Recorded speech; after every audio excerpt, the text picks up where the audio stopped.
Time to pull up a chair. We've got another great story for you today in the rLounge. Some mother-in-laws knit sweaters for their grandkids. Then there's people like Linda. Today in the rLounge, it's a backyard bonfire. Grab your marshmallows, folks. Mother-in-law burned my son's belongings because she thinks it's evil. I cut her off and my lawyer sent her a $10,000 bill. I don't know where do I even begin. Mother-in-law is being a pain in the butt, and now I cannot stand her at all.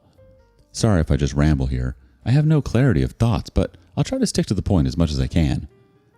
I, 37 female, am a black woman married to a white man. Chris, 42 male. We've been together for 10 years and married for 7. My husband is a great man. No doubt about that. However, I cannot say the same about my mother-in-law, Linda. She's nowhere close to being nice. She has a problem with my color. She's not the blatantly racist kind. No, she's sneakier than that. You know, the type of passive-aggressive comments disguised as jokes. She would always make backhanded compliments about my hair or cooking and insist I teach her about my culture in the most condescending way. It's not that now she has become like this. She's always been a pathetic woman.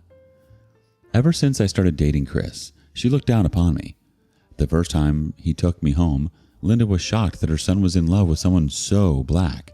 She remarked, "When Chris told me about your background, I was expecting you to be, a little less color, but you turned out to be so...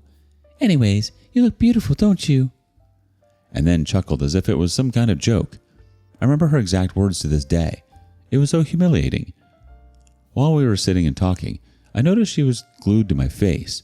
I couldn't help but ask her what's the matter, and she smiled and said, "No, I was wondering about your skincare routine and what products do you use. Shouldn't be much of a task."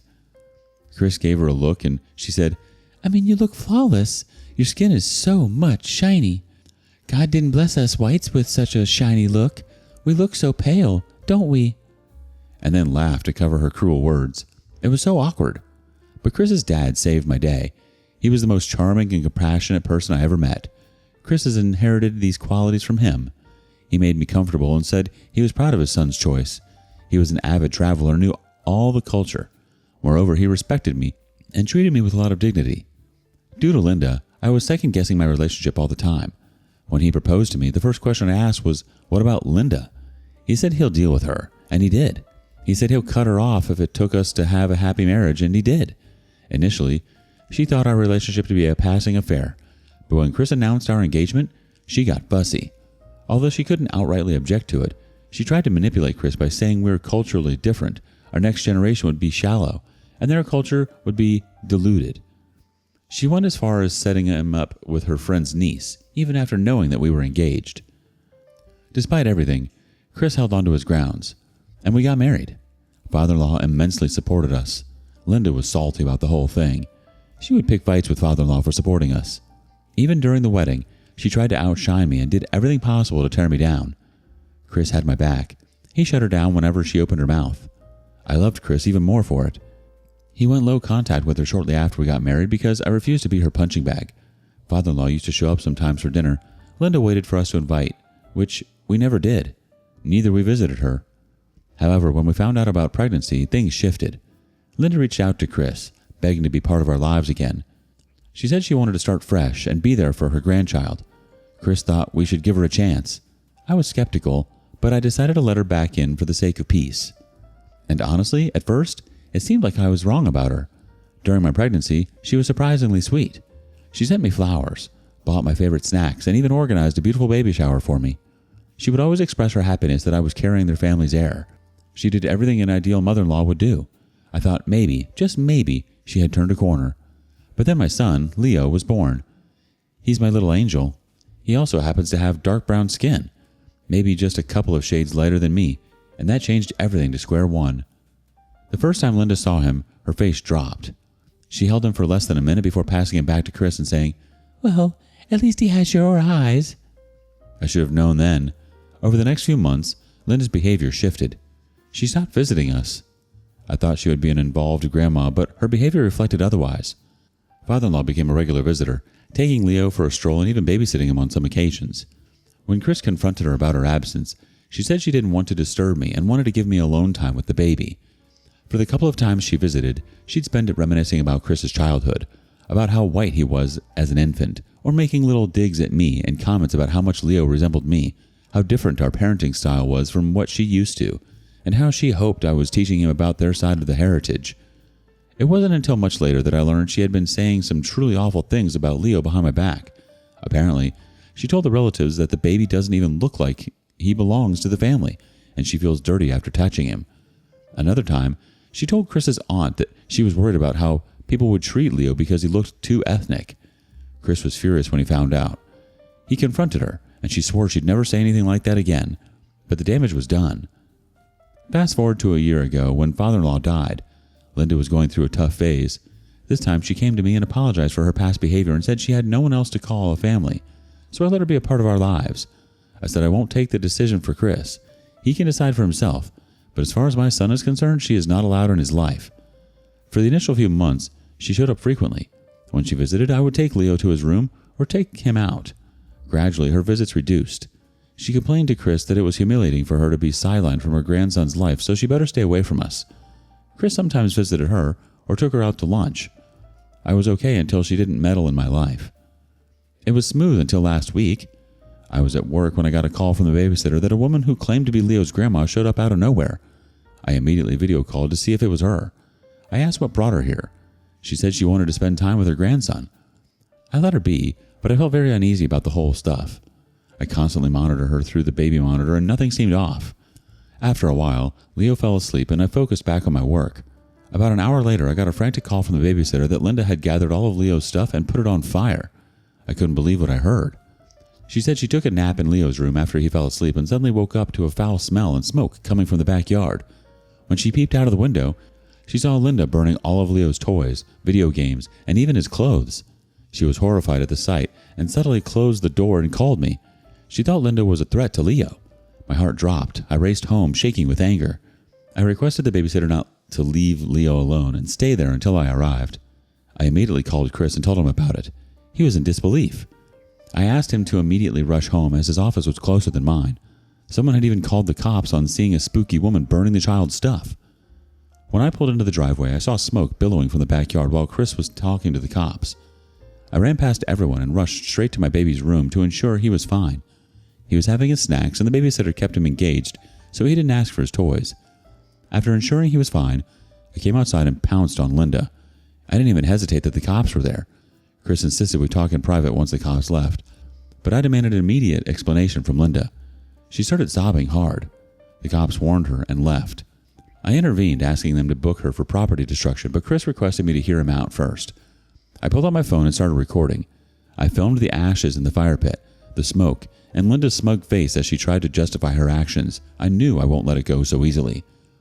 After the cops left, Chris yelled at Linda to leave and told her she was no longer welcome in our home or our lives. He said he saved her jail time, but she shouldn't expect anything else from him. In her defense, she said she was trying to cleanse the house. The video games and toys were evil and destroying Leo's mind. Also, the clothes he wore were all tacky and so much colorful that that's not how whites wear. It led to an ugly fight between us. In the middle of this, we heard Leo crying out loud in his room. We ran inside and found him sitting on the floor, crying his little heart out. He was searching for his toys and gradually found his entire closet empty, and he panicked. It was so difficult to pacify Leo. I mean, he's not an infant. He's almost 4, and you can imagine our plight answering him how all his stuff got burned. Chris and I took him shopping and bought him the essentials, clothes and some toys. I was equally mad at Chris for not pressing charges against her. Chris tried to apologize on her behalf. I told him sorry won't help, and she was going to pay for everything she destroyed. I estimated the total value of the items she burned to be around $10,000, including custom toys, clothes, and even a beautiful handmade quilt my late grandmother had given Leo. Though Chris acknowledges Linda's actions to be unforgiving, he is asking me not to take any legal route. He's saying she's a widow with no source of income. She's surviving on a pension and the savings father-in-law left her. I want to teach her a lesson. She's never going to be part of our lives again, but I also want her to pay for her actions. Do you guys think it should be too harsh on her if I make her pay the $10,000 for the damage? Burning Leo's belongings crosses every line imaginable. This isn't just about property. It's about the emotional toll on your family and the sense of safety in your own home. You're absolutely in your right to expect her to pay for the damages. $10,000 isn't a small number by any means. As for Chris's point about her being a widow on limited income, it sucks to suck, I guess. Just because she's a widow doesn't mean she can't take responsibility. Update 1. I made the witch pay for every penny she destroyed. As I mentioned in the first post, Chris was against the idea of pressing any charges against Linda. He insisted we let her go this last time, and he would cut her off permanently from our lives. I said obviously she's banned from my house and our lives, but she also would have to pay for the damage she caused. It didn't go down well with Chris, and he tried to talk me out of this.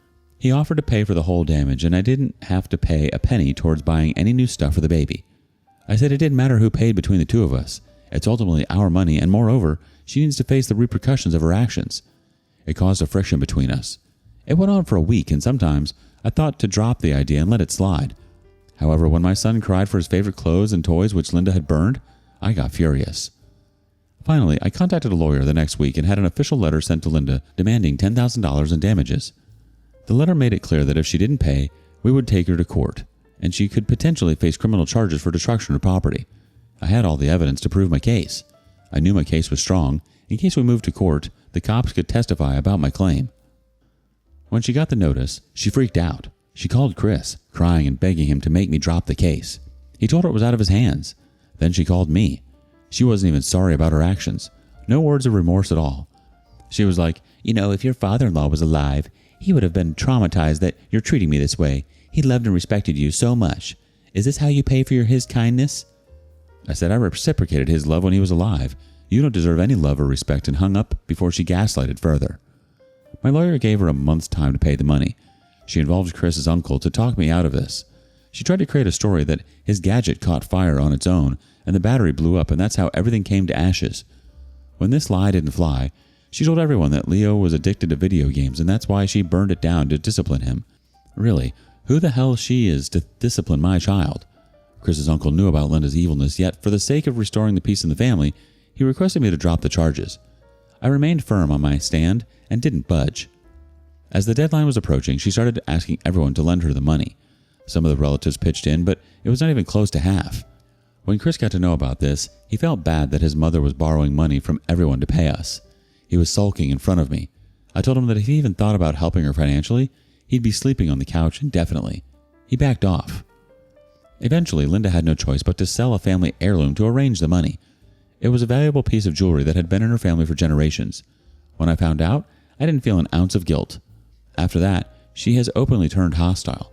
She's been telling anyone who will listen that I ruined her life and forced her to part with her precious heirloom. Chris is bitter about the whole stuff. He thinks I might have gone too far, especially since Linda is a widow and has no one to fall back on. But I don't see it that way. She destroyed my baby's belongings and traumatized him in the process. Why should she get a free pass just because she's old and a widow?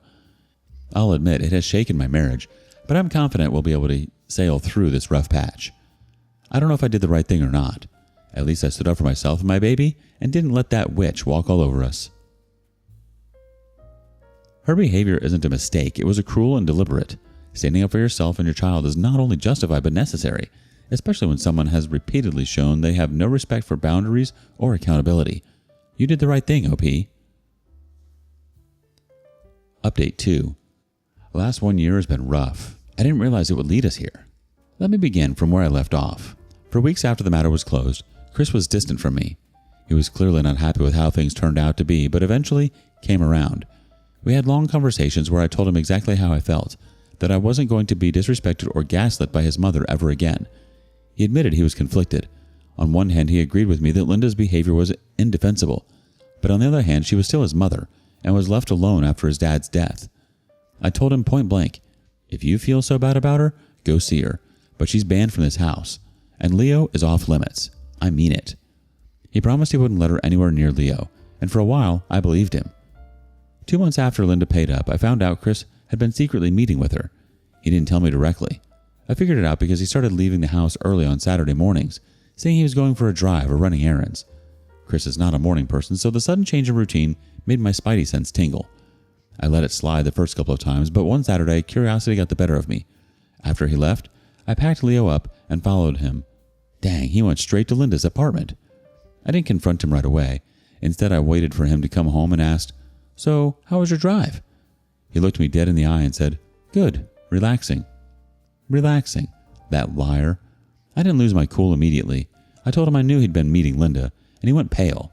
He tried to defend himself, saying he just wanted to ensure she was okay because she was struggling emotionally and financially. I was shaken by his betrayal. I broke down and asked him, "You're choosing to comfort the woman who burned our son's belongings? She could have done more harm to Leo. Do you realize this? What if the nanny wasn't around and Linda hurt the baby?"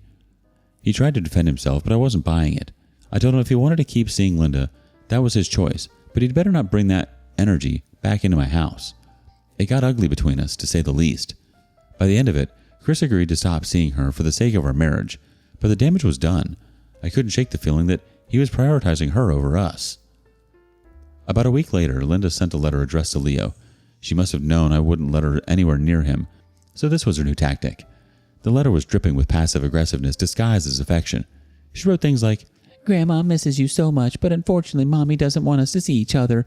I hope you're being a good boy and remembering the values I tried to teach you, even if Mommy doesn't understand them." When I showed Chris the letter, he argued that it was harmless.